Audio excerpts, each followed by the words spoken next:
Hey everybody, welcome to Horsepower Heritage. My name is Maurice and greetings to all of you listening from places like Malden, Massachusetts, Terre Haute, Indiana, Farragut, Tennessee, San Jose, California, and Brussels, Zurich, Stockholm, London, Dublin, and a whole lot of other spots around the globe. I always like checking out the download data. It's pretty cool to see where you guys are. Thanks for joining me. Hit that subscribe button and invite your friends along for the ride too. Next time you're at Cars and Coffee or your local gathering, do me a favor and tell people about the show. Spread the word. This episode of Horsepower Heritage is sponsored by Model Citizen Diecast. They sell collector-grade scale model cars, and they've got a special deal for my listeners that you're going to want to hear about. Visit their website at modelcitizendiecast.com and feast your eyes on some of these models. They even have massive 1/8 scale Ferraris from the Amalgam Collection, which is one of the premier model builders in the world. They're out of England, and the detail on these things is incredible. You have to see these. They're so detailed, they even have carbon fiber accents in the interior, weather seal around the doors. I mean, the level of precision and attention to these models is amazing. Now, those 1/8 scale Ferraris, by the way, you're going to get sticker shock when you see them, right? But I'm just telling you, you've got to check it out. And Model Citizen has scale model cars for every budget and every interest, in fact. So if you want an Alfa Giulia or a 240Z or an E30 M3, they've got it, right? So for my listeners, use the promo code HERITAGE at checkout and you'll save 10% off your order. Limitations apply. That's modelcitizendiecast.com. From supercars to classic cars, look no further than Model Citizen Diecast. Because here comes the tagline, your inner child still wants to play with cars. All right, well, I'm excited about my guest today, Royce Rumsey. I've had a little bit too much coffee too, but no, I'm really excited about this one because Royce is an industrial designer who's had a really interesting variety of projects during his career. He's a lifelong car guy. Really, since he could walk, he's been interested in cars. And he's also a really talented photographer with an impressive list of clients and credits, including Mercedes-Benz, NASCAR. He's been published in the Robb Report, the New York Times, plenty of other places. In fact, if you've seen any of my videos on YouTube where I'm in the studio, then you've already seen some of Royce's photos because I love his work so much and I knew I just had to have some of his photos up on the wall in the studio, and he was kind enough to share those with me. He's also the man behind what I think is the best Cars and Coffee event in Southern California, which is Legacy Cars and Coffee in Tustin, and that's a curated monthly gathering and with a different theme every month. They're on Instagram at Flight Legacy Cars and Coffee, so follow them over there. And in fact, their next event is this Sunday, May 9th, and the theme is Mamma Mia, Fine Italian Coach Building. So that should be a good one. I expect it'll bring out some pretty rare machines. And before we get started here, I need to let you know this interview was recorded at the Lion Air Museum in Orange County, California. So you're going to hear some jet noise from time to time, which is no big deal, right?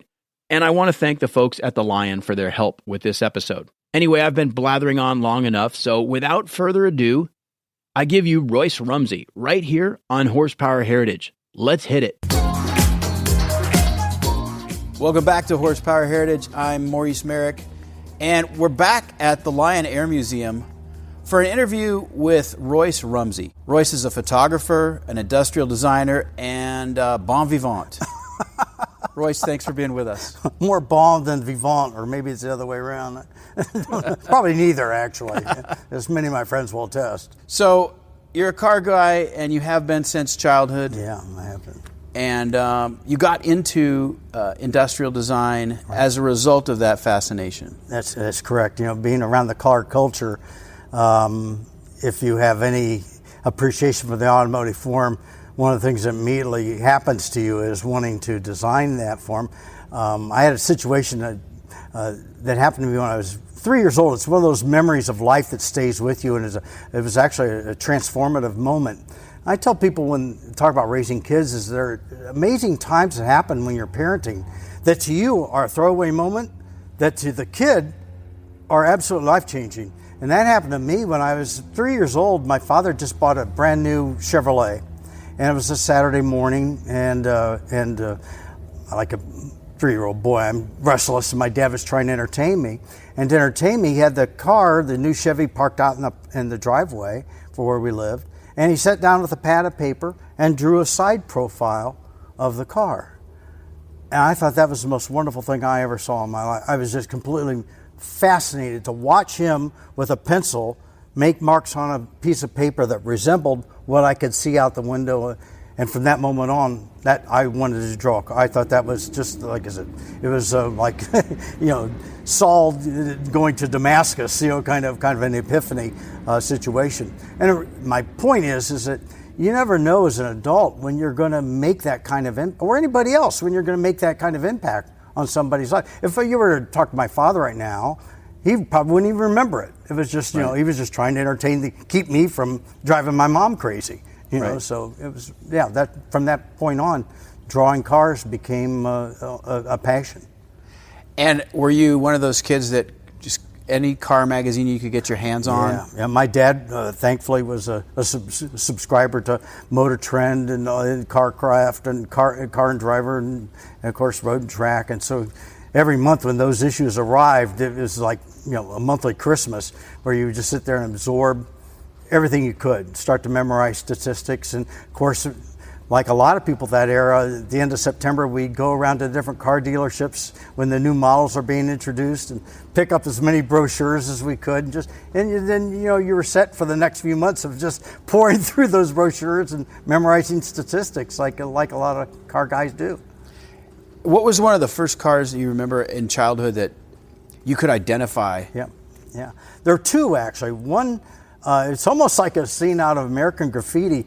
I remember walking down a street in the little town where I grew up back in Ohio, and someone drove by in a white 55 Thunderbird, brand new one. But it wasn't Suzanne Summers. It wasn't Suzanne Summers, but the impact was almost as profound. I remember seeing that car, and I was just like transfixed. This was one of the most beautiful things I had ever seen in my life. I remember asking my father, "What is that?" He said, "Well, that's a Thunderbird." And it stayed with me all my life to the point where I eventually bought a white 56 Thunderbird, and to kind of fulfill that lifelong inspiration, if you will. And another car that I remember seeing one day, wasn't taken by so much by its beauty, but by its just curiosity, was a 356 Porsche, a bathtub Porsche.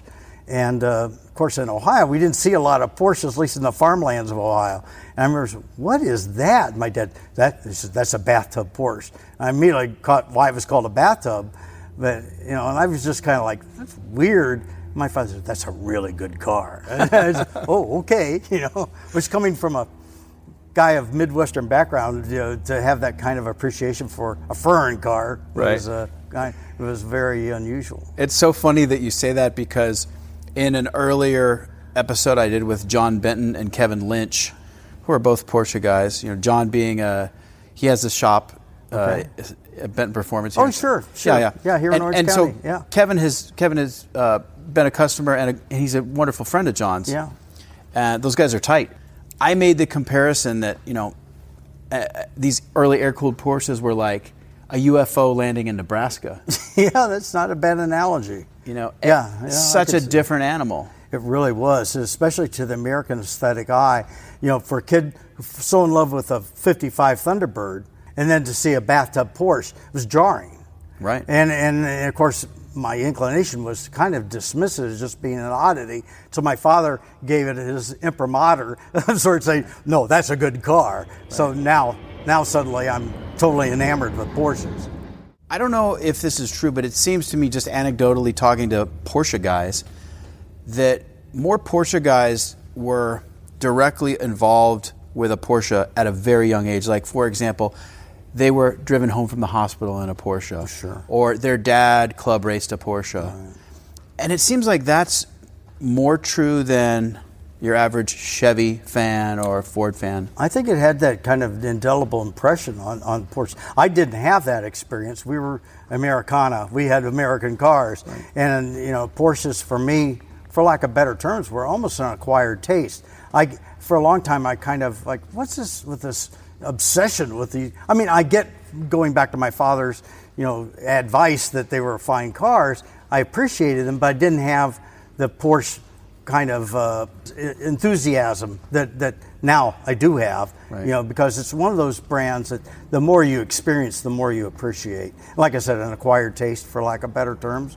But and then of course the philosophy of the company. You got to admire a company that has kept, probably more than any other company, a design genealogy. A continuum designing it, how they have refined, building upon that aesthetic as well as that basic mechanical platform is really a remarkable achievement in the annals of human history when it comes to product development and modern conveniences, if you want to include cars in that grouping. Oh, absolutely. It's evolutionary. It's small incremental change. And yeah. It's like you see any number of the devices. Being an industrial designer, we were always taught that the things that really were the most sophisticated devices were those which constantly evolved. At the time, because it was socially acceptable, they used handguns as an example of taking a simple design but continually evolving that simple. Handguns really aren't that complicated. But just taking that and continuing to evolve and improve it over time to the point where you have a very, very sophisticated from kind of resulting evolution. Yeah, and I think people maybe who aren't shooters don't even necessarily think about things like balance, right, and ergonomics and comfort in the hand. Well, ergonomics, of course, is when you talk about human factors. Handguns are probably one of the better examples of that applied ergonomics. They have to be. Absolutely. But by necessity, it has to be. Right. I think there are a lot of analogies to be made there of the evolution application and that kind of design to automotive design. Is there sort of a chicken and egg thing going on with designers or people who are maybe have an affinity for design and Porsches? You know what I mean? In other words, is Porsche fascinating because you're a designer, or are you simply attracted to good design no matter what? I mean, well, the Teutonic simplicity of Porsche is a natural. If you were steeped in the Bauhaus, which many of us industrial designers are, the Porsche exists as a great example of that Bauhaus, mise van der Rohe, less is more kind of philosophy. Right. The minimalism of Porsche. You look at a 356, or even go back to pre-356 pre-A Porsches, going back to the even the stuff coming the G-Muns in the late 40s. Mm-hmm. Jeff Swart, who was kind enough to lend us his 906 and the tractor here at the museum, has a 1949 Porsche. He drives around. He had it at Cars and Coffee 2 weeks ago, and you just look at that car, and it's almost a rolling embodiment of the Bauhaus philosophy. Mid-century modern on wheels. Well, mid-century modern to me is a little more ornate. When I think of mid-century modern, I'm thinking more of the flamboyance of the mid-50s. Oh, okay. That's to me like right. They have that that week celebration in Palm Springs every year. When you look at the architecture, it's a lot of the quote unquote jet age, the aviation influence. Ironically enough, here at the museum, where that came into play with cars. Right. So to me, mid-century modern is a little more the 50s Americana designs, whereas the Porsche thing is more about Bauhaus going back to the late 20s, starting in the late 20s, going through up until what transferred into ITT in Chicago. But again, the mise van der Rohe kind of approach, and Walter Gropius approach to design. Gotcha. I don't think there's probably an automobile mark as well as individual cars that more embodies that philosophy than Porsche. So naturally, any designers are going to be drawn to it, just by virtue of that common philosophy. What about other maybe iconic automotive designs or designers? So, for example, there's Harley Earl. Sure. There's Virgil Exner. Yeah, there's your mid-century modern. Yes. Tortured sheet metal Virgil, yeah. But I mean, Exner blew away. He did. To his credit, he took a lot of the norms and literally inverted them. When you think about how the wheel bar arches inverted on some of his designs, and just taking things to that extreme. Of course, a lot of that was made necessary by his clients, who were unfortunately on the verge of bankruptcy. So they needed something extreme to grab the attention of the eye. And in the mid-50s, Extreme was good. Sure.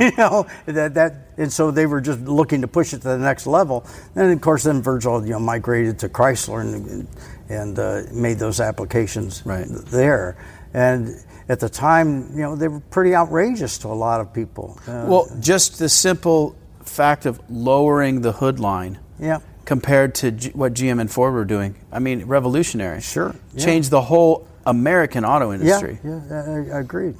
And then of course there's after Exner there's Bill Mitchell, right? Yeah, well, Mitchell, Mitchell was a contemporary. Mitchell was running GM design that whole time in the 50s.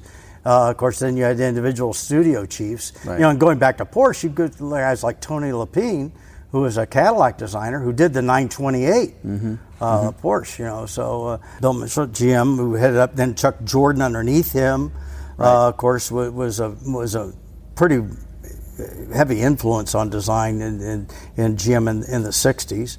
And Jack Tilnack at Ford. But prior to him, you had Elwood Engel at Ford, George Walker at Ford during the 50s, which gave, just some tremendous, you think about the Lincoln Continental the Continental Mark II. Yeah, don't say Lincoln when you say it. And of course the 55 Thunderbird, that kind of clean design. And then Bill Mitchell, 64 Riviera, which a lot of people think is, and I agree, is one of the most beautiful cars of that era ever penned. Oh, it's fantastic. Yeah, it's just a gorgeous design. Story was he was inspired by a Bentley. He was in London, so the urban legend goes. He was in London, and a Bentley, probably an S2, kind of glided by one day in London in the fog, and Mitchell saw just that wonderful profile of that Bentley and the clean side profile of it, no ornateness at all, which of course was a counterpoint to, at that time in 64, when you think back to like a 58 Buick Roadmaster. Jukebox old. Yeah. I mean, you're talking about serious ornateness. Right. But Bill Mitchell was inspired by that beautiful cleanliness of design, as the story goes, was the inspiration for the 64 Riviera. Right. The angles on the Riviera are really striking. Yeah. The clamshell, the headlights hidden behind the 65. The 65, moving from the grill to that's pretty beautiful remarkable. Design. But that whole side, if you look just to the side, the surface developments on the side of that car are just so refined, so restrained, taut, and the proportions on it are just magnificent. And I don't know that the look of that. I don't know if that's not Jack Telnack, of course. Larry Shinoda was over at Chevrolet at that time, working on Corvettes. Yeah. But if you look at the wheel well arches on them, there's a lot of that commonality. That almost became a design signature for GM during that time frame. Right. And I always associated it with Larry Shinoda because of Chevrolet. And of course, the influence, if you look at the Chaparrals, they were carrying forward even that GM wheel well kind of line profile. People don't think about that, how much a strong design signature that was. And you see that when Larry Shinoda and Bunky Knudsen went over to Ford in 68. Then you start to look at the 70 Torino, and you see that influence in that era, both in the Torino and in the Mustang. I mean, if you look at a 70 Mustang, 69, 70 Mustang and the Torino, if you didn't know they were Fords, you'd say, man, there's a lot of GM in that design. Right. Yeah. If I'm not mistaken, the whole Riviera concept was as a personal car. Right. Well, it was just like the Continental Mark II. That and don't forget the Thunderbird, the Square Bird. Sure. Transitioned the Ford, into that personal car. They really established that. Right. That and with the Mark II. Sure. As well. Yeah. Yeah. More so than the Eldorado. The Eldorado was still just a big luxury four-door, even though they had the Seville, the two-door version. Right. But I think the Mark II really defined that. So we've been talking a lot about car design. Yep. Tell us about your design career, because it's varied. There's dots that don't seem to connect. Well, it's funny you should bring that up. Again, wanting to be a car designer, going to industrial design program, through the industrial design program at University of Cincinnati, And I was fortunate enough in graduating to have had an offer from Ford Motor Company to join them, which was like a lifelong dream come true. In the springtime, you have different companies visiting universities, recruiting. And the guy who was in charge of recruitment, knowing I had a job, said, listen, we have Tonka toys coming down. I know you've got an offer from Ford and all this, but we'd like for them to see your portfolio, and if you would be so kind, just be a warm body in the room, right? Well, as you can might well imagine, I'm in an interview where I'm completely relaxed. I got a job. I don't need this job. I'm having a good time. Right. I'm just talking with these guys. Phil Seymour, who was the head of design at Tonka at the time, having a great time. Next thing I know, they're saying, we'd like you to come up to Minneapolis and visit us, think about coming to work for Tonka, which I kind of laid my cards on the table. I said, well, I got to be honest with you here. I already have a job offer, and I didn't mean to waste your time here. I was asked to do this, and I'm going to do a friend a favor, the guy who was heading up professional placement, and don't be mad at him. You can understand. No. We still like you to come up. I said, if you want to waste a plane ticket, if I get a free trip to Minneapolis for a few days out of this, I'm in. And so, lo and behold, I go up to Minneapolis, and I found myself making the call in my wildest dreams I never thought I'd make, back to Ford Motor Company, telling them I changed my mind. I was going to go to work for Tonka, and I did so based upon the people that I met. It turned out to be a great life lesson. Making career decisions not based on money, not based on obvious opportunities, but rather on who are you working with. That's the quality of the people that you're going to work with. And it turned out to be probably the best decision I could have made. The most weird decision, because I hated cold weather. There wasn't anything about Minneapolis that was attractive to me at all.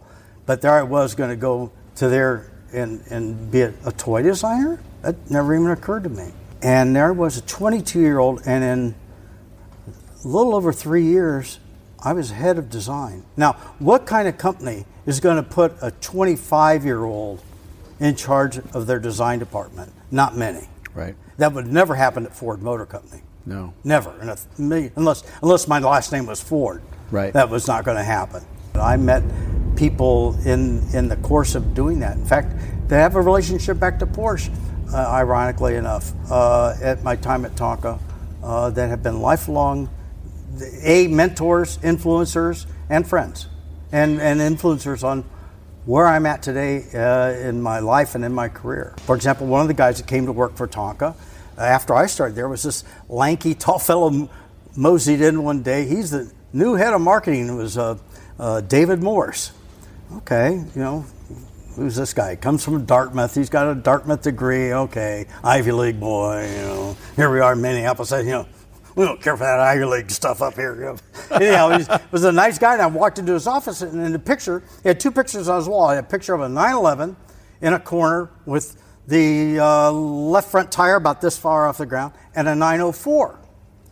And I said, well, yeah, okay, you're a Porsche guy. Well, it turns out, not just that, those were his Porsches. Right.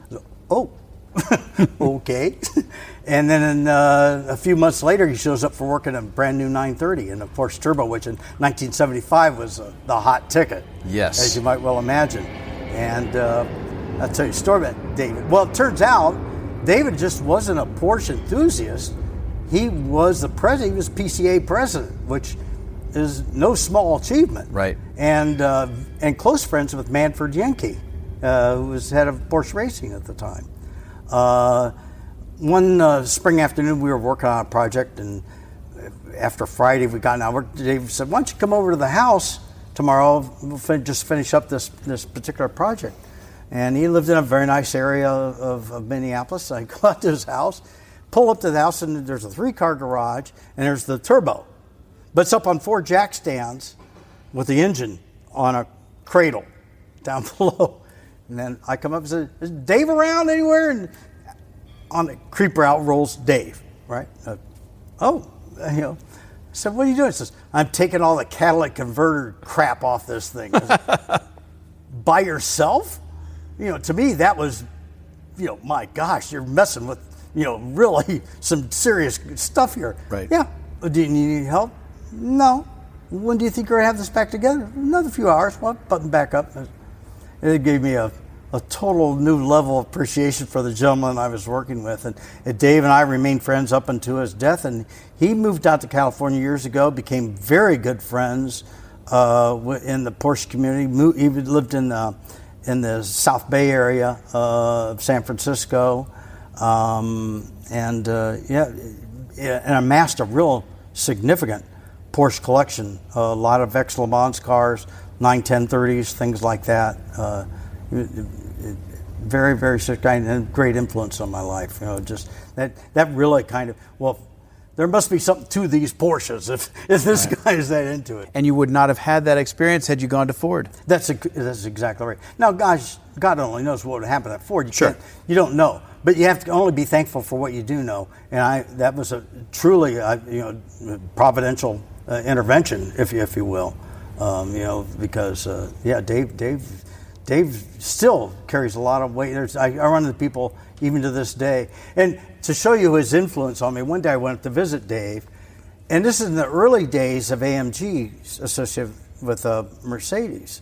And Dave, I only knew Dave as a Porsche guy. I pulled up to his place of business, and there's this E55 out in the parking lot. Well, what's this all about? This is where you got to go with me of a ride in this car. Okay, it's a big Merc sedan, right? Yeah, well, that was again another epiphany. You kind of, that's what this is about, kind of thing. Yeah. So Dave, even though he was obviously a very much a tried true, if you will, but dyed-in-the-wool Porscheophile. Mm-hmm. He loved good cars, and the E55 certainly, met that bill. And for a daily driver, for he and his family, I could see why he would want an E55. If you need to move your family fast. You move it fast, and boy, he did. He was good friends. He introduced me to Bruce Canepa. Oh, okay. And he and Bruce were great friends. And I met up with Bruce a few years ago with Bruce Meyer. Mm-hmm. Sure. And it's effective at Luftgekühlt 5? Mm-hmm. 5, yeah, 5. And they said, the dueling Bruce is here. And Bruce Canepa and I, we started reminiscing about Dave Morse. And so it was fun to have that kind of bringing the circle of full closure. Right. Yeah. And again, had it not been for Dave, I don't know that I'd be here at a Porsche exhibit, talking with you. Right. A good one of those great influences in life where God's blessing. And certainly that, and more. How long did you stay at Tonka? I was at Tonka for 7 years, and the toy industry, as I like to tell people, is almost like being in the mafia. Once you're in, you're in. In fact, like that, a few years after I left Tonka to go work in high tech, I ended up going back into the toy industry. A friend of mine became president of a toy company. He said, I need a head of R&D, and I was his friend. So I said, I tried to get out and they dragged me back in, But anyway, I ended up going back into the toy industry in the late 80s with Tomy Toys, and then on with Bandai, which then led to the Power Rangers and that whole thing. But so were you the head of the design team? I was head of the design at both for Tomy America and then for Bandai America. Bandai America in 1992 was a small arm of the larger Bandai empire. We were, doing $4 to $5 million a year in revenue. You're not a big influence in the toy market. And then one day we were presented with the challenge. Frank Ward was the president of Bandai, and I was head of product design, and then us two and Shuki Levy and Haim Saban got together, and we were given a property from Japan that Bandai said, you need to turn this into a property for the United States market. That property was called ZYU, ZU Rangers. And so we literally, Power Rangers was frankly came out of a very formulatic approach. In 1992, we looked at the raw footage we were going to have to base this thing on, and we just looked at each other like, this is just junk. This is crap. And the only thing we can do with this is have fun with it. Sure. Just camp it up. And you looked at the time, we saw it was very, like I said, formulatic. The target audience for such a market like Power Rangers is a 4 to 7 year old boy. That's your classic target market for action figures, things like that. And so you typically have a toy life cycle of about 3 years before they move on, before you have another generation of 4 to 7 year old boys. Right. Because by the time they're 7, especially now, even younger, they're already into computer games and everything else. Right. But anyhow, so we just basically took the approach of, what do boys want? They want power. Oh, mark that down, power. What do they want? They're like military stuff. Okay, we need some kind of military, some kind of that kind of feel about this. Rangers fit that, like Texas Rangers. So we already have that. What else do boys like?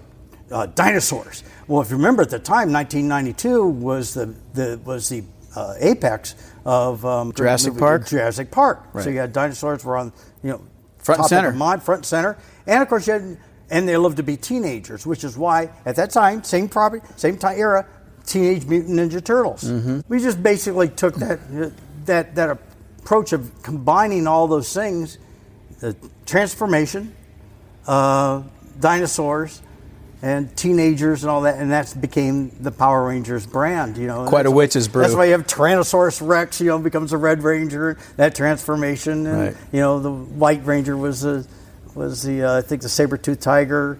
And it was the first. There were a number of historical things that happened with Power Rangers. You had 2 females. You had both the Pink and the Yellow Ranger. It was the first time you had females that were in a boys' product line, and for the first time you had girls' action figures that were outselling Barbie. When Power Rangers became the runaway hit, it became. Wow. Yeah. Under my son's bed is a huge box of his cousin's Power Rangers. His cousin's about 10 years older than he is. And, I mean, he's played... the limbs are all probably off him and stuff now, but he loved those. So they've gone through a couple of... But it's still... the property's still around. It became an evergreen property. Yeah. We had an interesting... Again, talk about bringing this back to cars. In 1997, the Power Rangers at that time was 4 years old, so it was already into its second generation. And typically by then, a toy property starts to really fall off. Right. I had convinced the company to pursue licensing with NASCAR in 1997, so we became an associate sponsor of the Cranifus NASCAR team. And that year, even though we were in our 4th year, which typically was seen a precipitous, traditionally, you'd see a significant drop-off in sales. We increased our product sales by 44%. And due to that NASCAR? Due to NASCAR.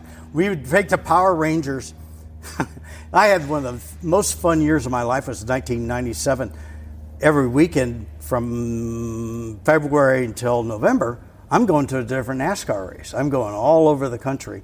And I'm going with the Power Rangers. We'd show up on a Thursday and go to a local hospital, typically children's ward in a hospital. We bring a Red Ranger with me or whatever, and the kids just loved it. And we have the Rangers show up at the events, the pre-race events. They'd be there for qualification, and then they'd be there for race day. And back then, Power Rangers was a pretty big deal. And so they became, I didn't know. Mark Martin, bless his heart, came up to one day. He says, "I hate you." I said, "What I do, Mark?" He says, "Well, my kid used to consider me to be his hero. Now I have to compete with the Red Ranger." So, that was and I got to tell you something. At that time, the people in the garage at NASCAR, Joe Gibbs was there, Terry Labonte and Jeff Gordon, and Dale Earnhardt was still alive. It was just so much fun to be involved in NASCAR in the late 90s, and its halcyon days there when it was, becoming second only to the NFL in terms of popularity and in terms of brand loyalty. The NASCAR was enjoying a 75% brand loyalty, which is why you had people like Tide and like that, who you think, what does that have to do with NASCAR? Right. Well, they found out, because of brand loyalty, and 40% of the audience back then was women. A little known fact, 40% was women. Yeah, and the reason for that was, it was real simple, because you think what their options were at that time. You could have your boy or girl idolize someone like a Jeff Gordon or Terry Labonte or Dennis Rodman. Well, guess which one the mom would prefer? Right. So the family values of NASCAR at that time was famous for that. You saw that at the tracks when you went there. Mm-hmm. The whole spirit was very family friendly. They had Joe Gibbs would lead Bible studies on Thursday night. And drivers would attend. It wasn't, and that wasn't for show. Right. That was serious. Who never no cameras there. This wasn't for publicity purposes. Right. That's what they believe. By the way, it seems unusual to me that as a designer, you were taking such a direct interest in the marketing of the product. Yeah, well, one of my mentors at Tonka, a guy that came to Tonka while I was there, was a guy named Chuck Weinschreider, God rest his soul. Chuck came to us from Quaker Oats. He was the EVP of Quaker Oats and very much responsible for Quaker Oats' success. Tonka at that time, when I started there, we were doing about $57 million a year in, year out in terms of toy sales. And Chuck and I became friends. And he was the new president of the company, and I was blessed to have that kind of relationship. And his counsel to me one day, when he came through the design department, of course we have all our stuff out, and Chuck comes by and I have my stuff, and he likes us. He said, "That's nice stuff." And he said, and we got to talk about designing, and he said, designers. Well, someone had to design the Edsel. And I turned to him with, some smart ass 23-year-old and said, yeah, and some marketing guy had to approve it. Right. And he said, touche, Well, next day, my boss tells me, he says, Human Resources wants you to come by. I said, oh. The end of my career, I done talked back to the president. And they came down and said, Chuck was impressed and wants to groom you for executive position. Liked what you heard, liked the way you're thinking. So, it turns out that conversation was pivotal in my career. Well, Chuck had advised me in our conversations. He said one day, Royce, we're not in the toy business, we're in the fashion business. Mm-hmm. And that stuck with me. Because toys are very ephemeral. Oh my gosh, it's totally, entertainment toys are, Siamese twins. You're lucky to get a year or two, right? Yeah, well, like I said, a lot of that is just due to the fact you've got a fast-moving demographic, the 4 to 7-year-old target market. So that's one influence. But then, yes, you have, because of the influence and the vicissitudes of public taste, highly influenced by media and the changing media. And so along the way, and that the impact of media and media influence and the sensibilities to marketing became very much a part of my professional education and experience. We were involved. We talked about toys, Power Rangers being broken. We did a commercial in 1975 with it's still. I was referencing it the other day in a conversation, and people remembered it. We did Carmichael Lynch was our ad agency at the time, and we did this commercial it started out with a series of kids who were explaining to their parents why the toy broke. Mm-hmm. They've come up these fantastic stories. An alien came in, and my sister broke it. And one kid says, an elephant stepped on my toy. And then we had a mighty Tonka dump truck. Big yellow, this is all in a white cove. It's a simple white background. Mm-hmm. Big yellow dump truck, and we had an elephant. And the elephant would come down with its foot. I remember that commercial. And step on top of the truck. The tagline was, a toy shouldn't break just because a kid plays with it.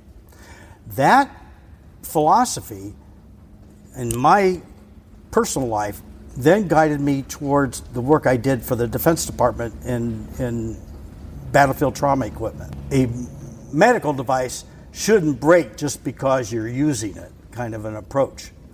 And that's why when we started talking about this subject, I said the dots of your career didn't seem to necessarily connect. Yeah, but they do. From Tonka to battlefield medical technology. Yeah.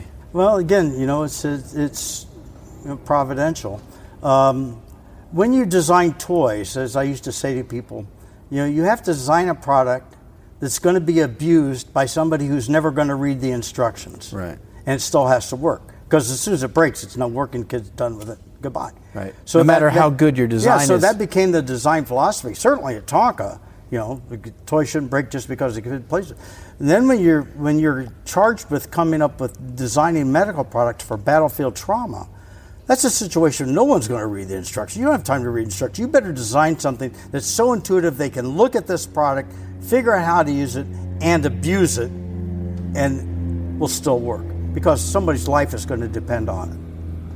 And that became, and people used to ask the Defense Department after I did the tourniquet design, then did the Crike design. I actually had an inquiry, how is it that you come up with these designs?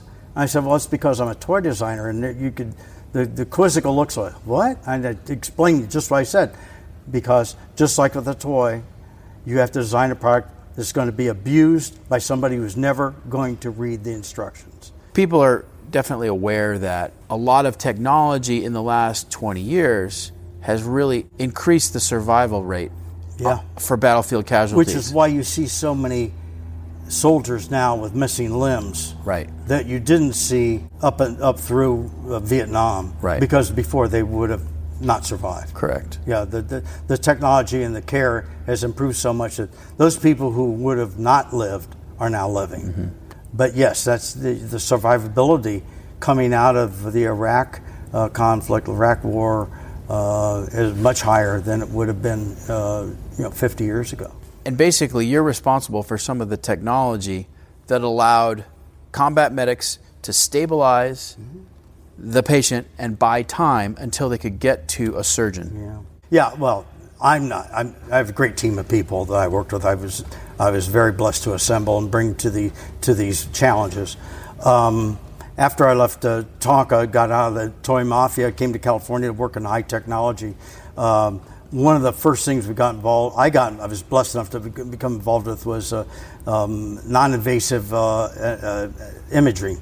And our team did the first trimodality ultrasound devices, and then we worked on what then was called nuclear magnetic resonance imaging, which they decided that nuclear wasn't a good marketing term. Right. So the jettisoned the nuclear, but now it's just NMR, as we now know it. And that really gave me a great taste of doing medical design. Really, I loved it. I really loved that sense of, not that toys don't have meaning and impact, but medicine certainly has a different kind of one. And it was very, very rewarding. And then, like I said, with the mafia, I got drugged back into the toy industry. While I was working at Bandai, we had a consultant who had just had back surgery. He couldn't find a back brace that he liked, that was working for him in recovery. And he came to me one day and says, can you come up with a design for a back brace that may be better than what we have? And I came up with a design that kind of influenced the exoskeleton and became the whole mechanical advantage using pulley systems and things like that, which then gave rise to a company called Biocybernetics. And they became a very successful company in revolutionary orthotics that used that kind of approach, some of my design work, to build their product system. That then led to the application of their orthotics to a device called the T-Pod, which is a emergency medicine device that is used to wrap around an open book pelvic fracture, which is a life-threatening, very painful fracture. It happens a lot in motorcycle accidents. It does happen sometimes in childbirth, and it's literally where the pelvis opens up like a book. That's why it's called an open book fracture. Not only is it very painful, but many times it's accompanied by a femoral artery severing, and you get a pooling of blood in the abdominal region, and you'll get a BP crash. You'll have a patient which looks completely fine 1 minute, and suddenly the BP crashes to nothing. Mm-hmm. And you've got a very short period of time in which to revive that patient. Mm-hmm. The T-Pod took the orthotic design and it was a rapid application of about 200 pounds of circumferential compression around the pelvic area. So that became my first kind of exposure to trauma medicine application. The Defense Department used that device, liked it, came to Biocybernetics in 2004 because exsanguination or bleed out was the leading cause of death in the battlefield in both Afghanistan and Iraq due to IEDs. So at that time, the tourniquets that they were using had not fundamentally been changed since the Civil War. And so they had 10 requirements for a new tourniquet. You had to completely occlude blood flow. had to be non-powered, human-powered, applied in 10 seconds, had to be one-hand operation, and it had to be usable on a trapped limb. And they had spent about $5 million in about 2 years trying to solve that problem. And my team came up with a solution in 6 weeks that we presented. We were in San Antonio at the Army Surgical Research Institute presenting them the tourniquet, the mat tourniquet, which solved that problem, which then evolved into the cat tourniquet, which is very popular, but the mat's still on the market as well. So both those devices used widely in the field and have proven to have been pretty effective in reducing that exsanguination loss. I do want to interject here that if you're watching or listening to this right now, think about what Royce just said. He told you that one of the military specifications was that the tourniquet had to be operated with one hand, which means that it had to be designed to put on yourself if you lost a limb in combat. That design requirement alone, that's pretty serious. Think about a product that you're designing that is literally going to save somebody's life. Pretty cool. Yeah, I was at a medical conference in Camp Lejeune a few years later, and a corpsman, Navy corpsman, came up to me. I've never met this guy before in my life. He said, "Are you Royce Rumsey?" I said, "Yeah." I says, "I heard you were here." He says, "I came over, I wanted to meet you to thank you." He said, "Your tourniquet saved my friend's life in Afghanistan." And, you know, it sounds corny, it sounds cliche, but when you get that kind of, you know, it's just a hair, you know, the hair on your arms go up. I can remember this as vividly as when it happened. And I tell people, so I paid in full. I don't care what my salary was. To have that conversation with somebody, and you cannot put a value on that. To know that kind of thing has happened out there. Right.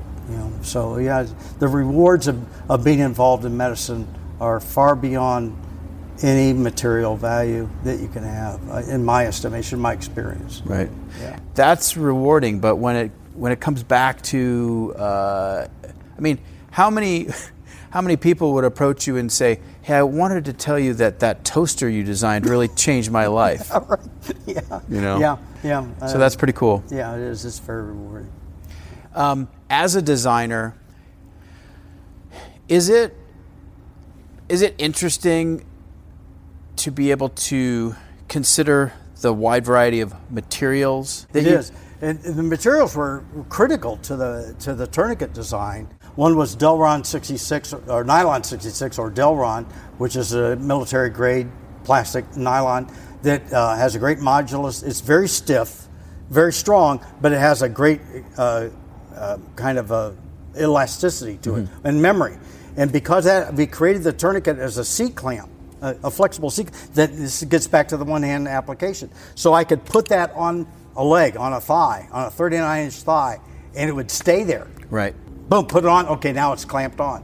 And then it would, as we squeeze it down. Well, we basically, the way we designed the tourniquet was, the design on part that I was fortunate enough to come up with was basically creating a mini windlass. Which is like a tourniquet, you're turning this windlass. And the cord that we used in that is called strata, which is the same cord they use in parachutes. Okay. So we needed something that was that reliable, that strong and that reliable. That's a 550-pound braking. Oh yeah. It's you know, with great lifespan, right, on, you know, indefinite lifespan kind of a thing. It's not going to deteriorate over time. So those two materials were critical to the tourniquet's design and its application success. Let's talk about photography, because photography is your avocation. Like a lot of kids with a dream to be a race car driver, you know, when you're a little kid, I soon realized when I started reading the magazines that were coming monthly and reading about how A.J. Foyt and Mario Andretti, those types were started driving when they were 4 years old. I'm already, you know, 10, 11. I said, well, this isn't going to happen. There was, again, an influential experience in my life was going to see the movie Grand Prix. Oh, yeah. In 1966, I think it was. Yep. In the farmlands of Ohio, my dad and his best friend and I traveled 75 miles to Toledo, Ohio to watch Grand Prix in Cinerama. All right. Well, Cinerama alone back then was a pretty visually impactful experience, but then to watch Grand Prix for the first time. Right. And I remember watching that film and thinking, if I can't drive these cars, I want to photograph. I want to be the guy photographing these cars.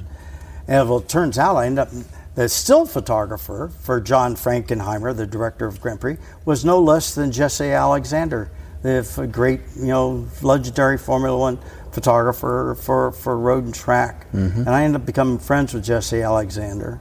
The last gift I ever gave my father before he passed away was the book that Jesse Alexander did called At Speed, a coffee table book published by Road and Track that just was a major influence on me photographically. And as I said, seeing that film was my inspiration for how I looked at photographing racing. And as well as cars in general, but certainly, and Saul Bass, who did all the title design for that film, and as I understand it, was responsible for the split screen introduction when they go to the carburetor linkage, and it splits and splits and splits and splits again to the point where you got 64 same images all in synchronization, and that was revolutionary. Absolutely, no one had done that kind of thing. And it shows kind of the influence that graphic design has on filmmaking. Definitely. For the right person. Especially when you have a director like Frankenheimer who's willing to take those kind of chances. Well, and just the innovation in cinematography with the cameras mounted on the cars. And the helmet cams. You think of that they did Grand Prix in Panavision. Right. Analog technology, and they still haven't, in my estimation, they still haven't bettered that film. You look at Ron Howard's attempt with The Rush, which was, a good movie, right. Depicting the rivalry between Niki Lauda and James Hunt. He had the advantage of all the digital technology of the time, going to 2017, 16, around there. And to me, the film certainly isn't any better in my mind, isn't as good as, still is, Jan Frankenheimer's Grand Prix. Cinemagraphically, so it's not always, technology is not always the savior. It's how you use the technology. And you see that a lot of filmmaking where there's so much CGI. What would you do this in CGI? Same thing happens with photography. People who cannot get the photograph right in camera. So, well, we'll fix it in post. We'll fix it in Photoshop and all that. So, do it right the first time. Frankenheimer didn't have that luxury, and a good photographer doesn't have that luxury either. The more you get it right in camera, the better off you're going to be. You've got a better raw product to work with. It's his talent over technology, if you will. What did you think of Ford v Ferrari, by the way? I really enjoyed it. I enjoyed it because of the, like many of us, it's difficult to go to films with car guys because you see all the things that are wrong. That's not Daytona. That's California Speedway. That's not the J car. That's they just put a black hood on a Ford GT. You see all that kind of stuff, and But from a storytelling standpoint of the relationship between Ken Miles and Carroll Shelby, I thought it was tremendous, and it shows by virtue of the box office popularity. You had a lot of people who weren't necessarily car people going to see that film because it was such an engaging story. And Carroll Shelby's one of those larger-than-life personalities anyway. A lot of people, not non-car people, probably never heard of Ken Miles, and they realized what a terrific person he was, and boy, what a great job done. Both characters were. When I heard that Matt Damon was going to be Carroll Shelby, I was like, what? Oh, God, Hollywood, you've done, you're screwing with this again, At least get Matthew McConaughey, someone who's a Texan, tall and lanky, and sounds like a Texan. But to his credit, Matt Damon, within for 5 minutes of that film, won you over. He's so good, you look right past it, and you're like, yeah, totally agree. Yeah, absolutely. And I love watching Christian Bale. His focus is it's scary how focused that guy is. Boy, I think his portrayal of Miles is probably one of the best I've seen, regardless of any film genre. That's just a great character portrayal. He inhabits his characters every time. Yeah. Well, so we're talking a little bit about other people's photography here. But how about Alexander? Yeah. How about your own photography, though, Royce? I mean, I first of all, I love your imagery. Thank you. I'll just tell everyone that the studio set where some episodes are shot. That's all Royce's photography, and he was kind enough to let me use it, and I really appreciate that. Well, I was honored by your request. I mean, my Thank goodness. you. Thank you for asking. It was a great honor. I'm glad that you're flattered you use them, and hopefully they complement the set. They do, and they convey exactly what I wanted, which is I wanted people to get a sense of the history of the automobile, and they do just that. Well, thank you. So, in fact, one of the shots, the Ford GT shot, was right here in Lion Air Museum. That's right. Shot right over on the other side of the B-25 there. That's right. Yeah. And that's the one that hangs right behind me. Yeah, that's exactly right. It's my favorite one. So. Yeah, thank you. Well, good. Yeah, I mean, the Bentley shot was done down in Julian. I was on the Bentley tour a few years ago, and that was just a shot. I shot with a Sony RX-1R, which is a fantastic camera. Mm-hmm. People look at that little camera and go, $3,200. Well, yeah, it's got a Zeiss 2.0 35 millimeter lens on it. The tolerances on that camera, I was told the tolerances on that camera on the assembly are sometimes as close as 1 micron. And it shows. That camera is a jewel of a camera. I can't recommend it enough. If someone wants to buy one camera to use, buy that camera. That's like aerospace grade. Yeah, it's just, the battery life is crap, because they made it so small so they couldn't use larger battery.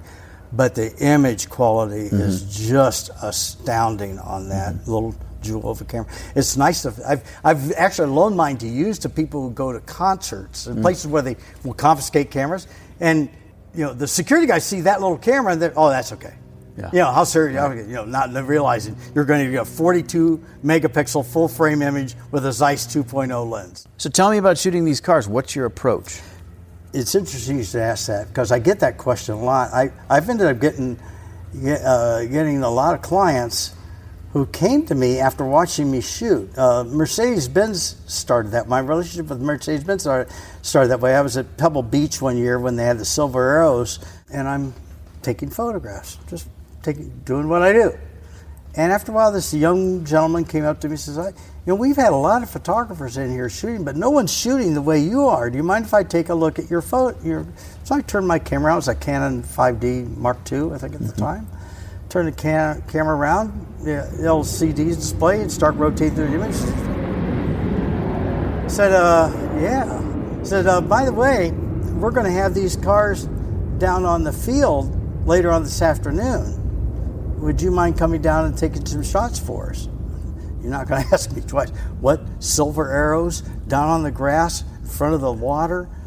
At 5 o'clock in the afternoon? Right. Yeah, you try preventing me from being there. Yeah, right. Good luck. So I go down and take these shots, which are just once in a lifetime. You've got setting sun, you've got Silver Arrows, no crowds, none of the photo bombing, none of that. You're just down there with the cars, and took just basically exhausted the battery and the cards. I took those photos, made some prints, and as an expression of gratitude, I took them out to the Classic Center a few weeks later in a box just to thank you for allowing me to come down. And that became the start of my relationship with Mercedes-Benz. From there, they offered me, they said, we'd like for you to become a Mercedes-Benz photographer. Very cool. It was a lot of fun. Now, there's more to it, just not simple phone calls and all that kind of stuff, but nonetheless, that kind of, again, providential intervention in terms of opportunity. I've been shooting for a while. Sometimes it takes somebody from the outside to make an observation that you yourself don't make. My background, again, being product design, industrial design. And a friend of mine once day, this is not that long ago, maybe the last 3 years, a very good close friend of mine one day was looking at my photography and says, your photographs look like an art center rendering. I go, holy crap. I said, that's why I take the angles I take. Mm-hmm. Oh my gosh, they do. And I'm sure that was has been an absolute influence on my approach to how I look at a car from a design standpoint, as well as the perspective. I was noted when I would hire studios to shoot. The catchphrase for me when I would direct the photographers, when I was being the art director, low and wide. I want a shot that's real low, because for toys that makes them look very majestic. Right. It just makes them look heroic. Sure. Bigger than they really are. And if like here, we got this beautiful 962 Jägermeister 962C. You could take a shot from a normal eye height and get it, and you get the background. But if I get a camera about right here and get a wide angle shot, that car is just going to fill that frame up. That orange color is just going to, you're going to be challenged not to look at that image. Right. Yeah. Yeah, I love it. So the idea, of course, is to come up with compelling imagery to make that kind of breakthrough image that people just look at and are captivated by. If you can do that as a photographer, you're making some achievement.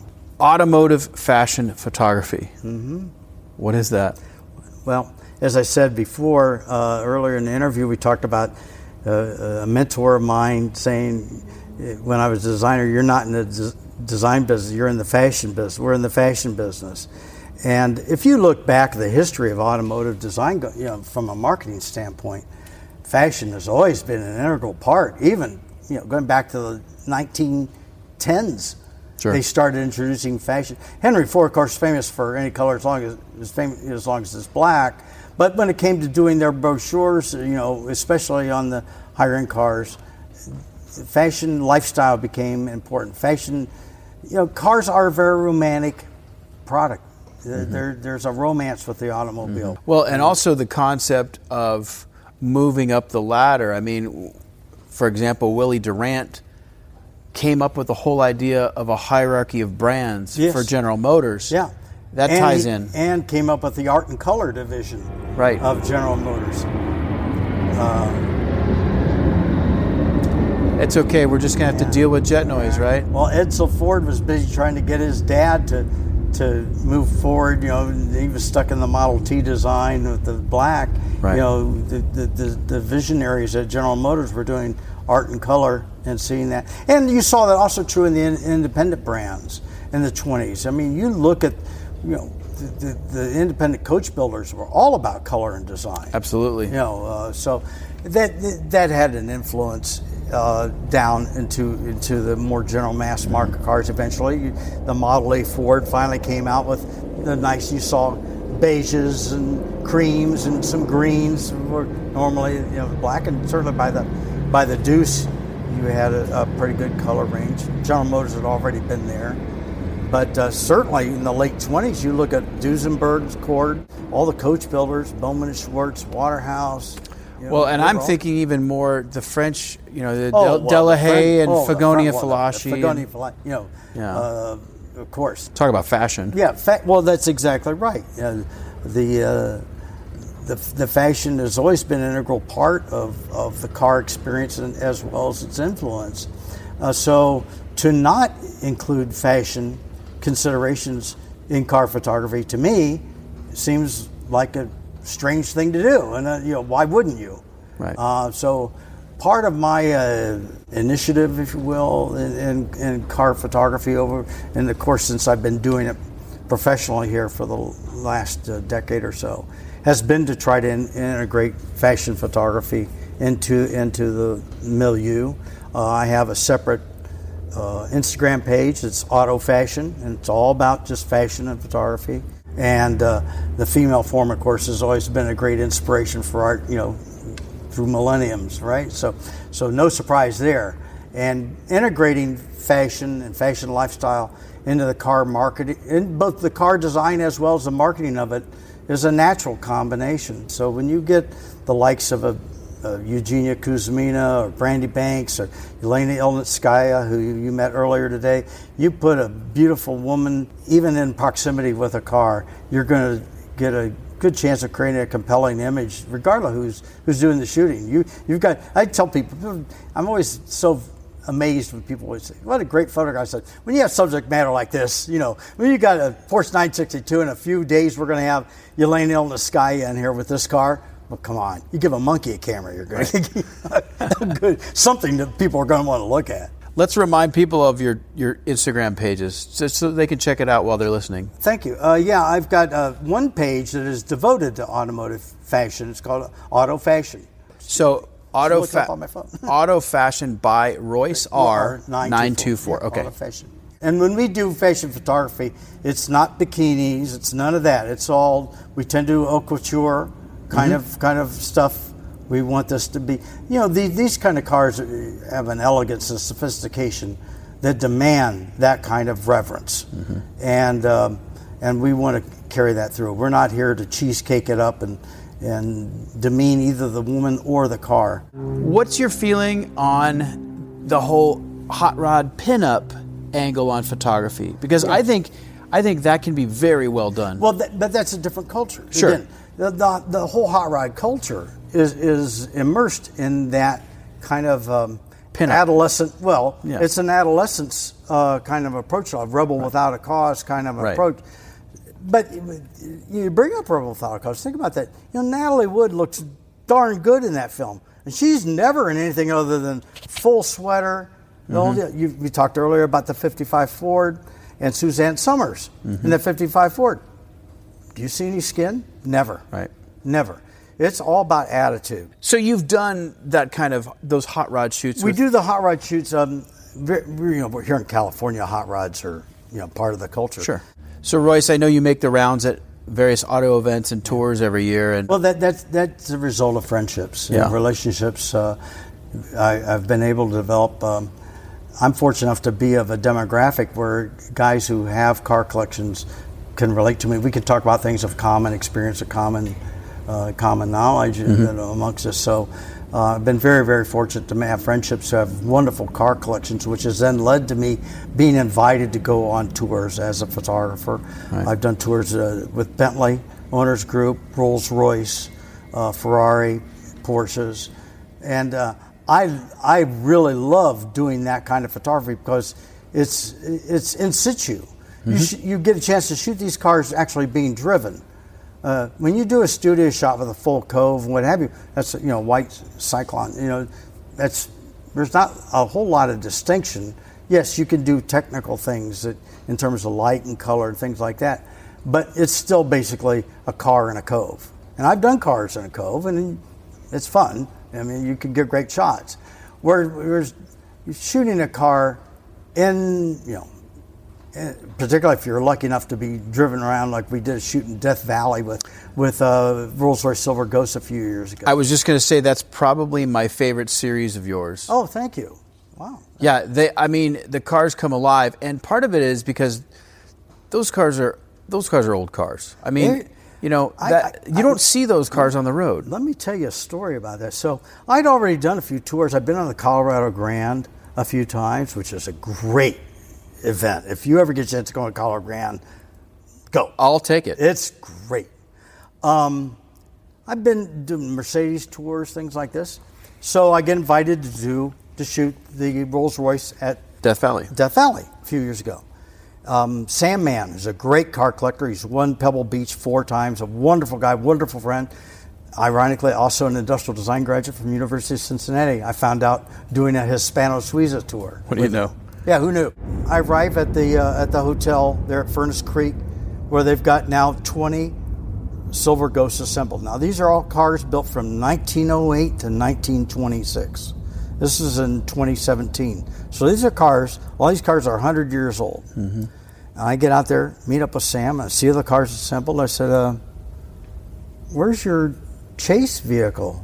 Where's the tending vehicle? Because typically in Mercedes or other tours, you always have 1 or 2 vehicles running around that are going to help people out when they get stranded. Says, well, these are Rolls Royces. we don't need support vehicles. You talk about a flathead 6, right? So this is Death Valley. I said, well, flatheads. I said, aren't you concerned about vapor lock?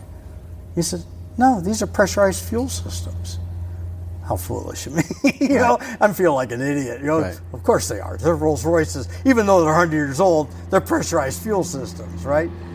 And sure enough, I spent 4 days chasing these cars around. I had an Infiniti FX45 at the time. It was modified, so it could get up and go. I spent 4 days driving around chasing these cars at 70 and 80 miles an hour in desert heat, 100-degree heat.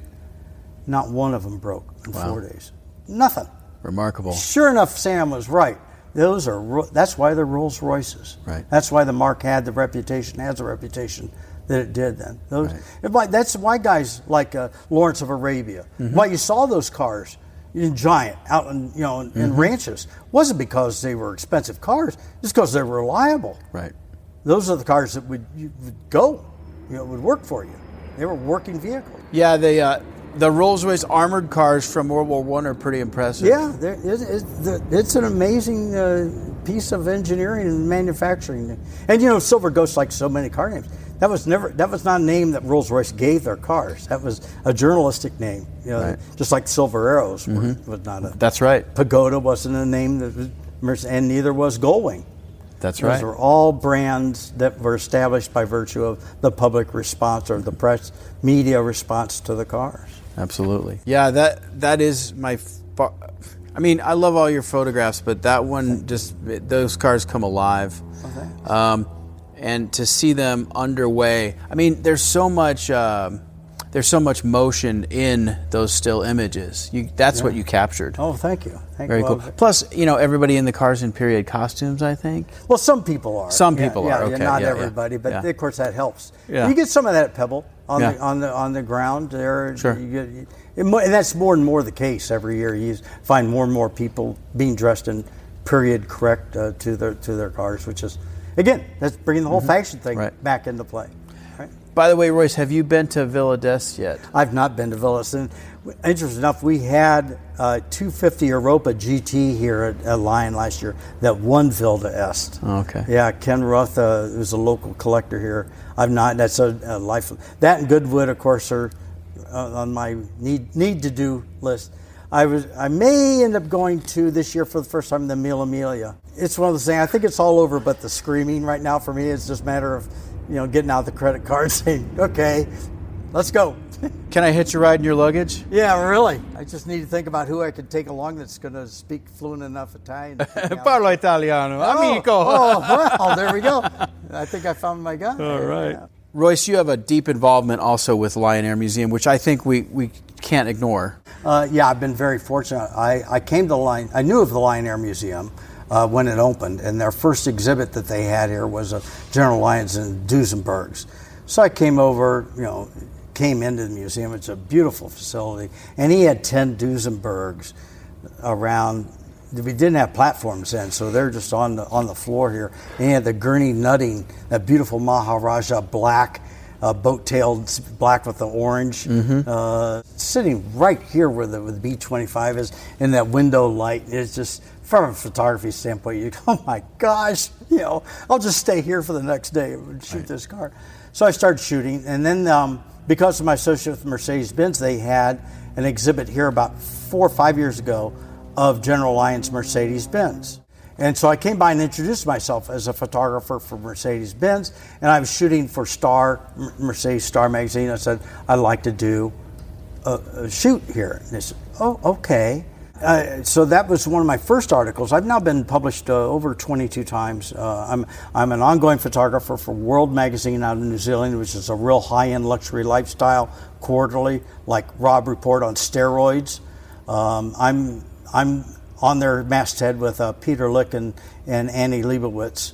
As I said, when the publisher put me on there, said, you realize, of course, Don Hope, the publisher, said, you've got, your readership is going, well, we know who Annie is, and we know who Peter, like, who's this Royce guy? Kind of thing. But he laughed. He was very gracious about it.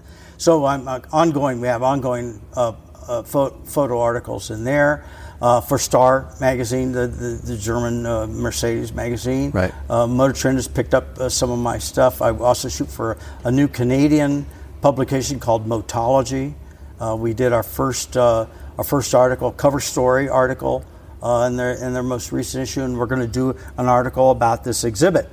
It's going to be in their next issue. So yeah, I've been very fortunate. So I was here at the museum shooting the Mercedes. As of about a year or so ago, they made me the official photographer here.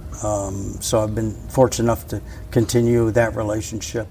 And we also do shoots now for members. A new member will bring their car in. We can bring it into the museum or out on the tarmac, and we'll do if they have a car that they want to have shot, we'll do a series of shots that comes along with a membership. and they get a portfolio of photographs with warbirds, which try doing that anywhere else these days. No kidding. Good luck. Yeah. Well, Royce, your work really does have a signature. I can look at a shot and know it's yours, and that's what you want, right? And well, that's, when people ask about photography, and I tell people, you do, these days with iPhones, there's such a plethora of imagery. Unlimited. Yeah, it's unlimited. You better create a visual signature. And again, I would attribute some of that to an influence in automotive design, the art center rendering, if you will, approach. Angle choice. Yeah, angle choice and lighting. I am a nut about creating an image, creating a primary light source and a secondary light source, and making sure that light is consistent in the photograph, where I don't have any arguments of shadow and influence and highlights. Well, I was going to ask you about that because I'm wondering what type of post-production stuff you do. I do what's popularly known as round tripping, where you start off in Lightroom to create your basic adjustments, and I've got more presets than I can even think about. So I'll create an image as a DNG file out of that that I will then take into Photoshop. I always work in RAW, and I'll make adjustments in Photoshop that will then go back to Lightroom for final adjustments. And a lot of that isn't because each shot needs it. It's because you never are taking a shot by itself. I'm always taking a shot that's a series of photos. And you have to have that continuity, the consistency of image look. So that way that gives you an opportunity to create the consistency of image across a series of photos. Right. I'm not a still photographer, so I'm a little bit ignorant about this, but do you use multiple images to composite? Well, I do some compositing. I try not to. Right. But I will if the situation calls for it.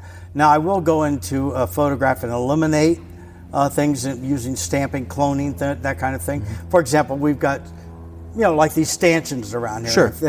If there's one in the background I need to get rid of, I'll do that, just to clean up the image visually. Or a signpost or a garbage can. Oh yeah, the classic, telephone pole, telephone wires, all that kind of stuff. Right. Yeah. Definitely. Just cleaning up the imagery. For sure. It's interesting because there's sometimes when you don't want to do that. If the photograph, the nature of the photograph is more situational, where you're really trying to get the gestalt of that particular point in time. Right. You don't want to do that. You don't want to eliminate those things. That's part of the texture of the photo. So it's not always 100% call to get rid of that kind of stuff. It's very much situationally directed. Yes, sometimes that can actually sort of sterilize an image. It can. It's like over airbrushing a fashion model. I want to remind people where they can see your work again. So Royce R924 on Instagram is all Mercedes. That's exclusively Mercedes-Benz photos. Okay. Work done for Mercedes-Benz. Autofocused by Royce R924 are all other automotive brands. Porsche, Ferrari, Bentley, Rolls-Royce, what have you. Right. Even some hot rods. And then Auto Fashion by Royce R924 is the automotive fashion work. Those are my three primary Instagram accounts. Okay, so that should keep you guys busy for, I don't know, a few days at least. Yeah, there's a few thousand images on there for you to get bored with. Royce, thanks for being with us today. My honor and pleasure. Thank you for having me. Absolutely. That's all for this episode of Horsepower Heritage. If you like what you've heard, follow the podcast, subscribe. It's absolutely free. Tell your friends about it, and if you're an Apple Podcast listener, don't forget to leave me a 5-star review. Visit the website at horsepowerheritage.com, where you can read articles, watch videos, and listen to every episode of the podcast. And if you want to get in touch, just click on the contact button, drop me a line. Until next time, I'm Maurice Merrick. Thanks for listening.